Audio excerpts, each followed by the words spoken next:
y va a entrar igual este tema que se llama enfermedad trofoblástica gestacional. Con eso vamos a terminar lo que son hemorragias del primer trimestre y la próxima clase vamos a avanzar en una hemorragia del segundo trimestre, ¿ya? Entonces, ¿qué es la enfermedad trofoblástica gestacional? En realidad es cuando las velocidades, digamos, que trofoblásticas se encuentran en una zona rica de oxígeno y van a detener su crecimiento, ¿no? Es cuando una zona de trofoblasto no tiene mesodermo fetal que produce vasos sanguíneos, por lo tanto no hay buena transmisión de oxígeno y la tendencia a la proliferación permanece en que sea una enfermedad, ¿no? En esta enfermedad se engloban las molas completas. Mola es cuando todo es trofoblasto, o sea, no hay embrión. Y mola incompleta donde hay una zona de placenta sana y hay embrión, ¿ya? Epidemiológicamente la enfermedad aparece más o menos en 1 de cada 1500 embarazos. La mayoría regresa espontáneamente el 80% de las veces, el 15% evoluciona a enfermedad trofoblástica persistente, no metastásica, ¿no? Y 5% metastásica, que da metástasis. ¿Saben qué es metástasis, no? Sí. ¿Qué? Enfermedad ya Exacto, afecta a otros lugares. O sea, usualmente solamente del útero, pero después puede aparecer en otros lugares enfermedad trofoblástica, ¿no? La mitad de los coriocarcinomas, que es una enfermedad trofoblástica indiferenciada con una capacidad de transportar el endometrio sin tendencia de formar vellosidades, proviene de una mola, el 25% de aborto y el 20% de embarazos normales, ¿no?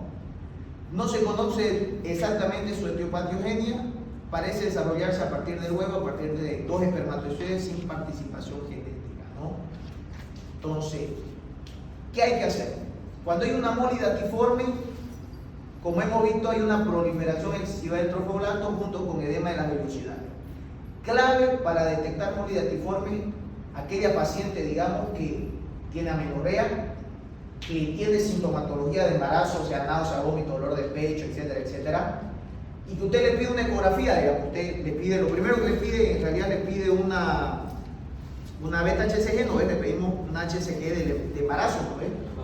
Entonces, lo primero que le va a salir es positivo, pero cuando usted le manda a hacer la ecografía, estoy buscando el marcador para enseñarle cómo se ve.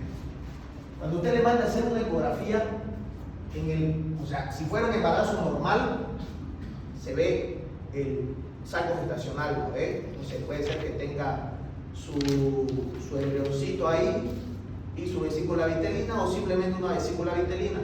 Pero cuando es una enfermedad trofoblástica gestacional, algunas veces se ve así, como si fueran uvas, un racimo de uvas, o también se lo conoce como panal de abeja. ¿No? ¿Han visto cómo son los panales de las abejas que pican? ¿No? Entonces, si usted ve una imagen así rara, lo primero que hace, ya no le pide una beta-HCG cualitativa, que es la que usualmente le hacen en la prueba de embarazo, ya se pide una beta-HCG cuantitativa. ¿Ya? Cuantitativa. ¿Cuál es la diferencia entre una cualitativa y una cuantitativa? La cualitativa va a medir en sangre si está positivo o negativo, es como la prueba de embarazo en orina, esa es la cualitativa. O sea, en sangre, como una tira reactiva está embarazada, pero la cuantitativa marca un valor. Por ejemplo, si es, digamos, de 100 a 1000, es un embarazo de 2 a 4 semanas. Si es de 1000 a 15000, ya llega, digamos, de 4 semanas a 8 semanas. Y así va creciendo sucesivamente, ¿entienden? Va creciendo el embarazo. Si usted, su FUN de la paciente, por ejemplo, la paciente le dice, mi FUN fue el 3 de marzo, entonces más o menos está de unas 7 semanas, por ejemplo, ¿no? Entonces nosotros sabemos que más o menos a las 7 semanas en una cuantitativa debería dar más o menos 5000 de HCG, más o menos entre 5000 y 10000, pero le llega un resultado en la beta HCG cuantitativa de 150.000, por ejemplo. Entonces eso es raro, ¿no? O sea, usted dice, no, esto es raro, esto no coincide con su edad gestacional. Le ven la ecografía y está esta imagen, entonces esto es una mola, ¿ya? Mola. No coincide edad gestacional, características de la ecografía y la beta-HCG cuantitativa. ¿Qué se hace en estos casos? Se la saca, pero el problema es que es peligrosa porque la mola es sangrante. Entonces se hace un legrado, una aspiración, y se tiene que hacer con sumo cuidado, pasando oxitocina a la paciente, porque si no sangra la paciente, no sangra hartísimo, y corre el riesgo de que en el otro embarazo haya mola también. ¿En quiénes se da mucho en pacientes que es su primer hijo y ellas son mayorcitas para embarazarse? ¿Ya?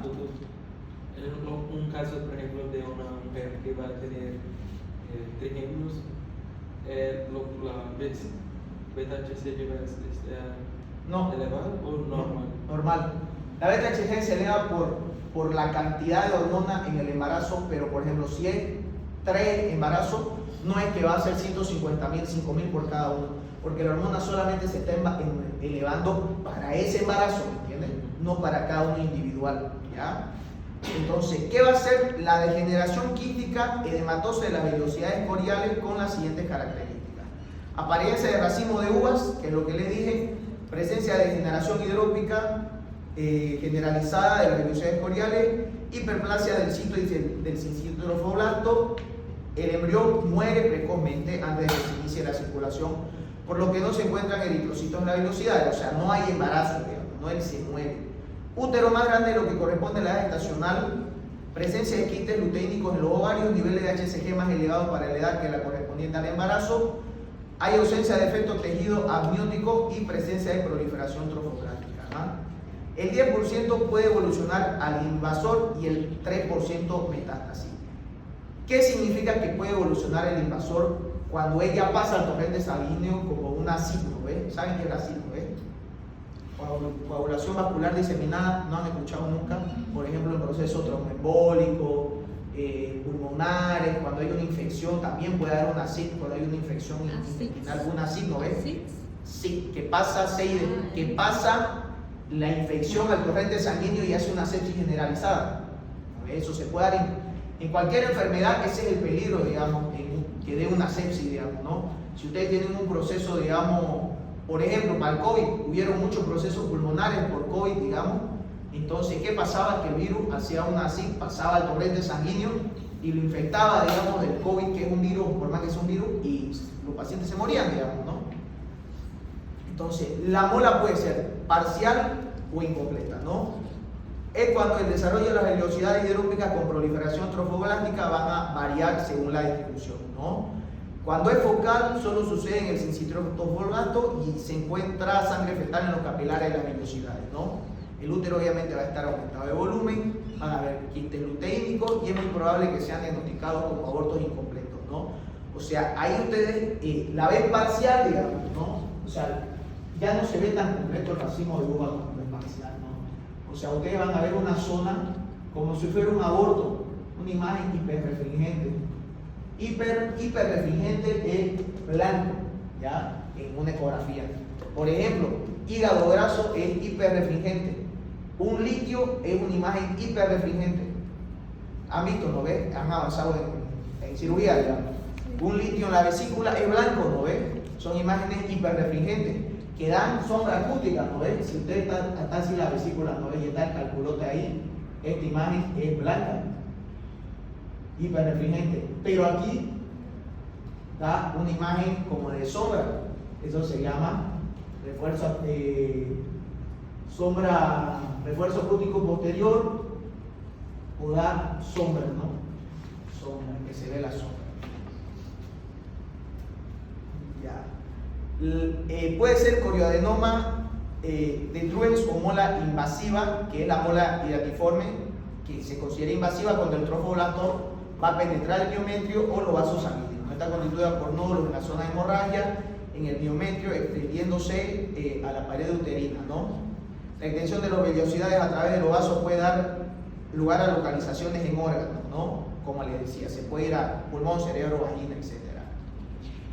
Coriocarcinoma gestacional es la forma maligna de enfermedad trofoblástica gestacional y puede seguir a cualquier tipo de embarazo molar, ectópico o término aborto, ¿no? O sea, pacientes, por eso es muy importante que pacientes que tienen aborto se las limpien. Hay pacientes que se les coloca el misoprostol, no se las limpia y con el tiempo hacen mola, digamos, ¿no? Histológicamente se caracteriza por anaplasia del tejido trofoblástico compuesto por cincitotrofolato y citrofolato, ¿no? Está asociado con hemorragia, necrosis, invasión vascular, por lo que da metástasis rápida y temprana, ¿no? Tenemos el tumor trofoblástico de origen placentario, que es la categoría más rara y es recientemente reconocida por la enfermedad trofoblática gestacional. Presenta características diferentes al embarazo molar y coriocarcinoma, ¿no? Puede estar asociado a cualquier tipo de embarazo y tiene solo un tipo celular. Tiene un trofoblasto intermedio que puede infiltrar el endometrio, miometrio y las arterias espirales, comprometiendo el flujo sanguíneo del espacio intravelloso. ¿Se acuerdan, no ves? Las capas del útero, ¿no ves? No, ¿a qué se llama esta capa de aquí? La que es la externa. ¿Ah?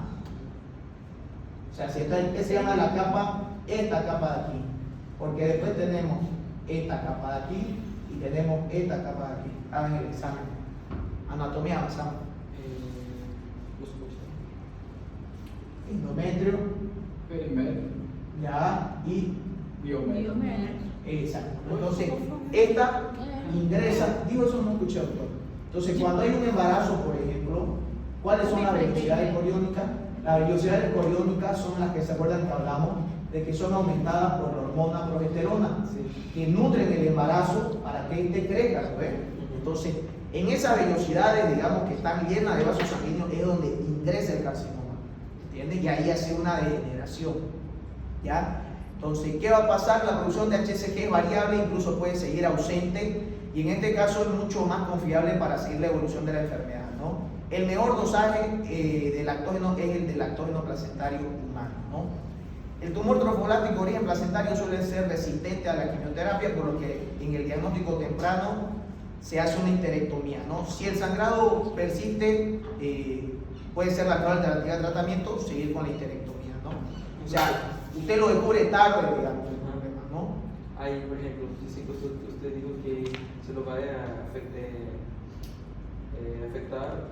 este capilar, ¿no ves?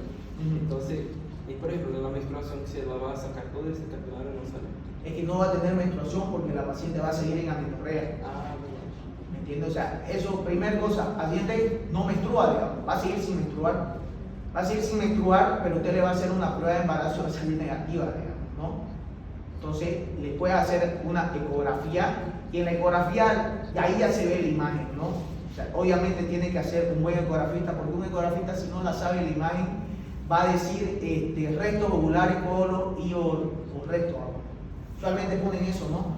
Coágulos y o recto, y vos le pedís, o sea, porque es una imagen hiperrefringente, se ve así como recto. Pero si vos la ves bien, se ve otro tipo de imagen, se ve así como un vidrio merilado, así, es rara la imagen, digamos, ¿no? Tiene que ser un tipo que le haga, digamos, ¿no? En la enfermedad trofoblática metastásica persistente, se va a caracterizar por una retención del tejido molar y elevación continua de los niveles de HCG tras 8 semanas desde la evacuación, digamos, ¿no? O sea, es en aquella que ya la limpiamos y siguen elevándose los valores de HCG tras 8 semanas, ¿no? Se encuentra una persistencia de los signos y síntomas y en estas circunstancias es necesario descartar enfermedad con afectación extrauterina, ¿no? Los métodos exploratorios son negativos, presumimos que la enfermedad está limitada al útero y puede tratarse de enfermedad trofoblática persistente, mola invasora o coriocarcinoma, ¿no? La mola completa o parcial que invade el miometrio o estructuras vecinas puede estar cervix, vagina y vulva y supone el 15% de los cuadros molares, ¿no?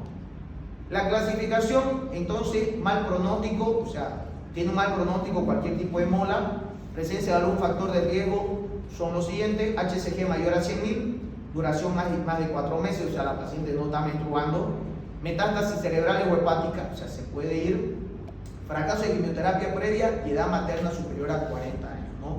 ¿Cómo va a venir la paciente? Clínicamente, la enfermedad trofoblática gestacional inicia con la signología, o sea, los síntomas de una gestación normal. Posteriormente, en un tiempo variable, aparecen manifestaciones de una gestación que no evoluciona normalmente, o sea, no va apareciendo el sangue. Hay pérdida sanguínea en cantidad variable en pacientes con ausencia de menstruación de pocos meses. Presencia de hiperemesis gravídica, signos y síntomas de hipertiroidismo por la tirotrofina producida por el trofoblasto. La hipertensión precoz se presenta con poca frecuencia. En el examen físico puede haber compromiso del estado general. Útero generalmente mayor tamaño con relación al tiempo amenorrea y de consistencia anormalmente blanda. Ausencia de movimientos y latidos de partes fetales, y en algunos pacientes se puede identificar la presencia de tumores ováricos, ¿no? El diagnóstico, ecografía, no es la técnica diagnóstica de elección. Se aprecia una imagen característica en copos de nieve o panal de abeja. No se ve saco gestacional ni presencia de feto, pero las imágenes no son específicas, ¿no? El diagnóstico de certeza nos lo va a dar la anatomía patológica tras el hidrado, ¿no? Entonces, por ejemplo, ahí tenemos, no se ve muy bien, pero eso es una imagen en panal de abeja, ¿no? O sea, no se ve saco. Muchas veces los ecografistas, el que no sabe, digamos, ¿con qué lo confunde esto? Lo confunde como si esto fuera el saco y como si toda esta parte blanquecina y hiperreminente fuera de prendimiento, ¿no? Entonces, el paciente, la ecografista, digamos, cuando son ecografistas así nomás de aquí de la ramada, digamos, ¿no? El que no ha hecho una ecografía nunca, autóctono, entonces no han visto este tipo de imágenes, ¿no? Entonces manda gestación inicial, ¿no?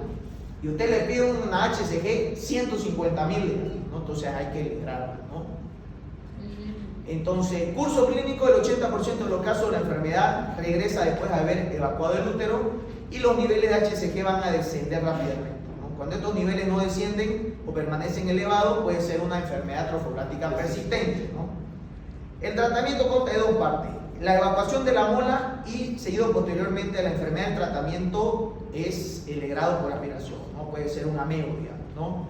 Las mujeres con mayor riesgo de generación maligna tienen elevada paridad, o en aquellas con deseo genésico cumplido, ya más de 40 años, practicamos una histerectomía total. O sea, en las mujeres que ya no quieren más hijos, ya tienen 3, 4 hijos,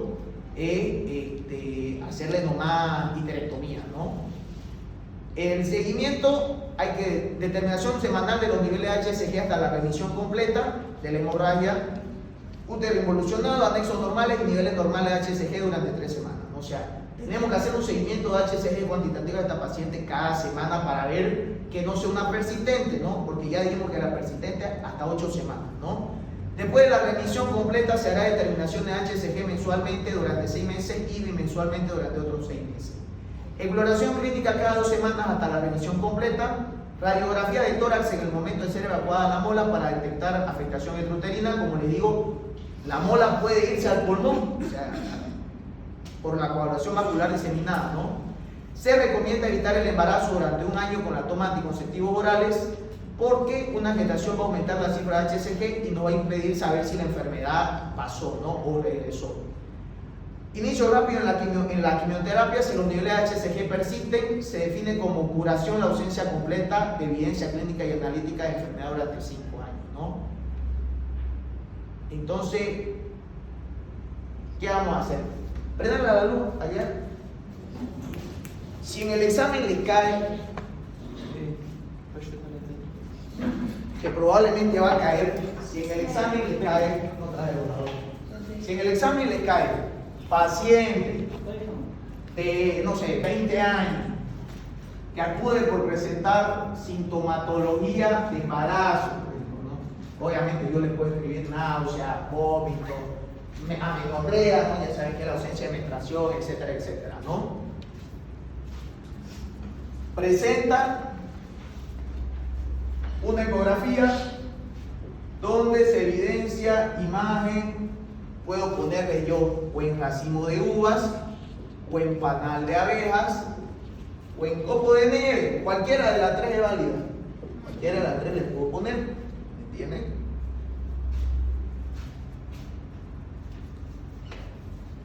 Y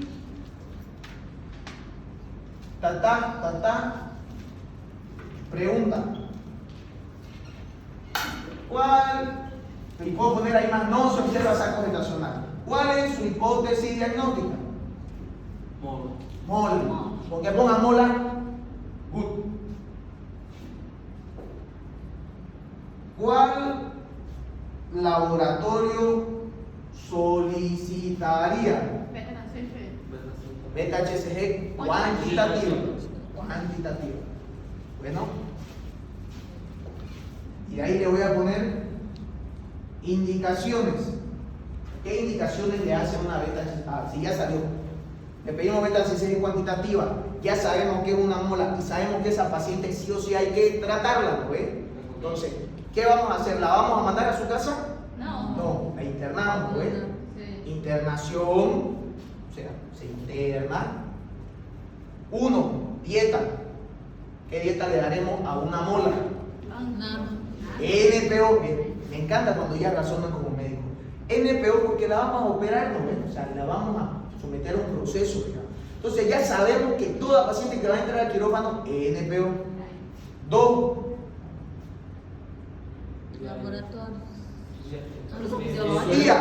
vía, cualquiera, la que le pongan, solución fisiológica, Ringer, dextrosa. 3, acuérdense, la paciente le vamos a hacer un procedimiento que se llama Legrado. legrado. Entonces acuérdense qué es lo que necesitamos para ablandar el cuello. Misoprostol, ¿se acuerdan? ¿Para qué era el misoprostol? El misoprostol no es abortivo, es para envelar el cuello. Misoprostol 200 miligramos vía vaginal estática, ¿no? Podemos poner 400 vía vaginal estática, dependiendo de lo que usted quiera, ¿no? Si quiere que sea rápido o que sea lento. No trae borrador ahora, no sé qué lo dice. Ya, ¿qué más? 4. 4. ¿Qué le vamos a pedir? ¿Qué pedimos siempre? Laboratorio, no todos los laboratorios ustedes saben. Hemograma, favorograma, grupo HIV, BDRL, hepatitis B, hepatitis C, todos, ¿no? Todos los habidos y por haber, ¿ven? Todos los habidos y por haber. ¿Qué más? 5. En esta paciente, como la mola es sangrante, se indica, se solicitan 2 paquetes globulares de reserva intraquirúrgica. ¿Por qué? Porque esta paciente se desangra, gracias doctor. Esta paciente se desangra, ¿ya? Sangra. Por eso es que cuando nosotros le hacemos el AMEU, le colocamos oxitocina goteo persistente. Para que cuando ella la vamos aspirando y va sangrando, igual vaya contrayendo el útero. ¿Me entienden? Entonces, acuérdense, 2 paquetes de sangre o globulares de reserva intraquirúrgica.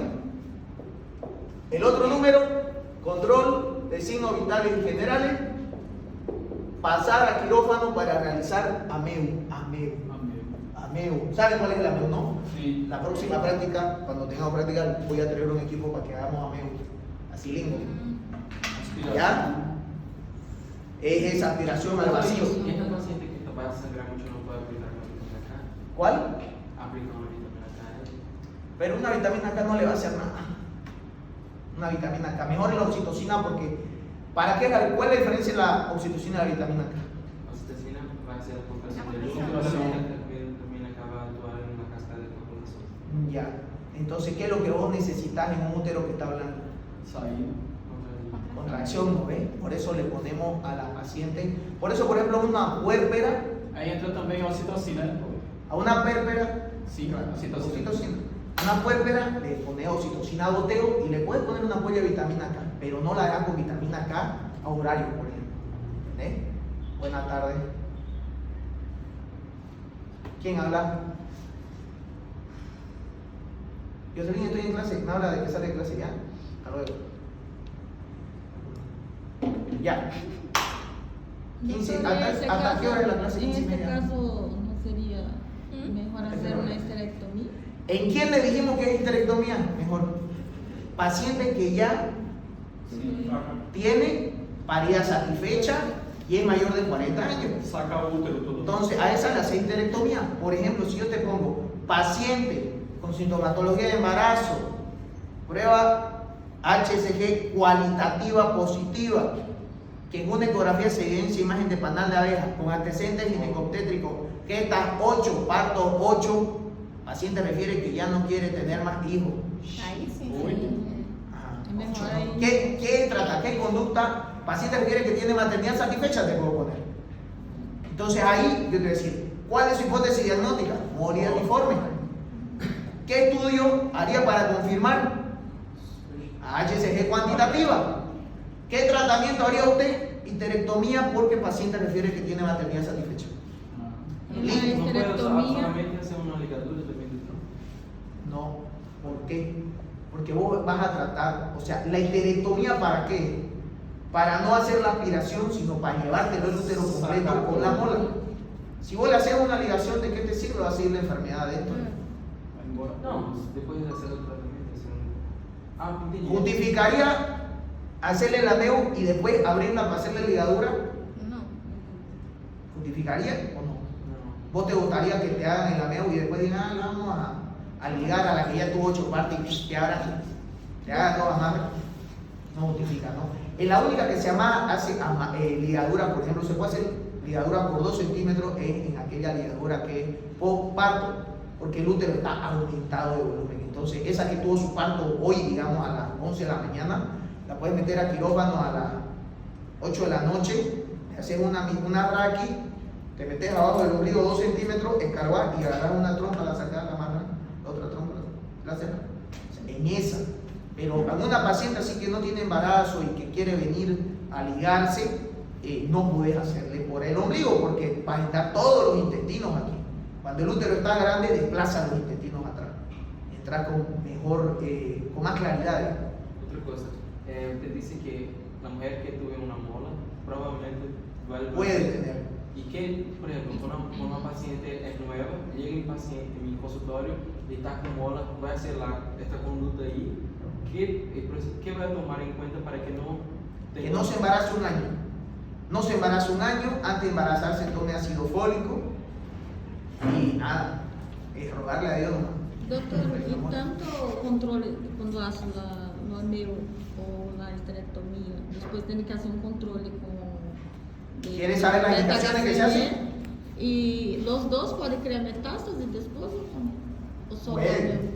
si es persistente, puede hacer metástasis, esa es la huevada de la mola, ¿no? Es como un cáncer la mola.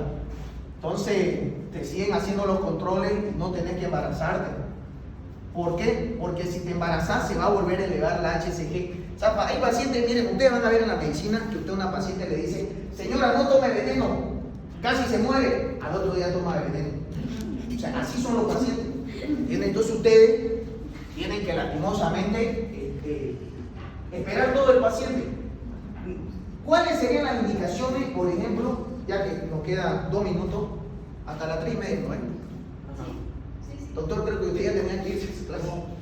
Cambiar por las 4. Ah, ya. Entonces, ¿qué ustedes tienen que hacer en una paciente post-ameo, por ejemplo? El ameo se hace con sedación. El ameo se hace con sedación. ¿Cuáles son los agentes hipnóticos sedantes que ustedes conocen? Anestesio, habrán avanzado. No, lidocaína no es un hipnótico porque la lidocaína no se pone en vena. Propofol, ¿qué más? Diazepam, ¿qué más? Clonazepam en ampolla, ¿qué más? Otro más, ni uno de ustedes se droga con nada. ¿Qué más? Midazolam igual, ¿ya? Por ejemplo, le voy a dar un consejo para los que se van a ir a la provincia de verdad. Los que se van a ir aquí aquí al sede, no van a necesitar esto. Si un paciente te llega, por ejemplo, consejo de vida esto, para que le va a servir en todas partes del mundo. Paciente que llega quemado, fracturado, que viene con un cuchillo en el pecho, y usted necesita hacer un procedimiento quirúrgico rápido, se lo seda, pero la sedación se hace en bolo, ¿saben? ¿No ves que es una sedación en bolo? Entonces usted agarra una ampolla de diazepam, por ejemplo, que viene 10 ml por 1 ml, o sea 10 miligramos por 1 ml, así en la ampolla de diazepam, una huevadita así. Esa se diluye en 10 cc de solución fisiológica. Se le coloca una vía al paciente, un ringer. El paciente está ahí con su pie para atrás, mirando para atrás, jugando fútbol. O, no sé, se quemó, su mujer lo pilló con otra y le echó gasolina y lo quemó. Entonces, ¿usted qué va a necesitar hacer? Si es quemadura, vas a necesitar limpiar. ¿Te has quemado alguna vez? ¿Te han limpiado en vivo? Puta, huele para mierda. Entonces, necesitas que esté sedado. ¿Qué vas a hacer? Ya que está con el suero, A la enfermera se lo pone ahí en el suelo. Va a ponerle 12 cc. ¿Y cuánto de analgesia le va a dar?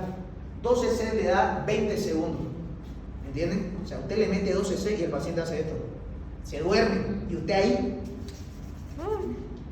si lo quiere reducir, digamos.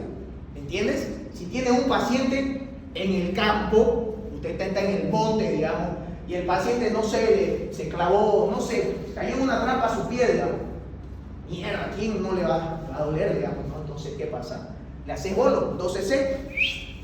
Si no tenés quien te haga, por ejemplo, no tenés propofol, no tenés un anestesista para hacer un ameu, digamos, o un legrado, tu enfermera es la que te va a administrar la sedación, digamos. 12 cc de diazepam, se duerme y usted medio está la paciente empezando a mover la pierna, otro 12 cc, se ablanda y dice, ¿qué es lo que hay que cuidar? Todingo estos analgésicos hacen depresión respiratoria, como el ketoprofeno, también se puede usar ketoprofeno, o tramadol, digamos, se puede usar tramadol. El problema es que hacen depresión respiratoria y si usted no controla la depresión, hace paro cardiorrespiratorio.